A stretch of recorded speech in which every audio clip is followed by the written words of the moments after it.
రామ్ చరణ్ తదుపరి Telugu cinema game changer జనవరి 2025 10న సంక్రాంతి పండుగ సందర్భంగా విడుదల కానుంది. ఎస్. శంకర్ దర్శకత్వంలో వస్తున్న ఈ రాజకీయ యాక్షన్ థ్రిల్లర్లో రామ్ చరణ్ 2 పాత్రలు పోషిస్తున్నారు, ఒకటి తండ్రిగా, మరొకటి కుమారుడిగా.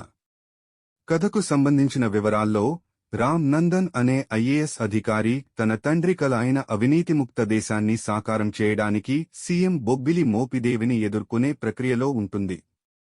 ఈ సినిమాలో కియారా అద్వానీ, అంజలి, సముద్రఖని, ఎస్.జె.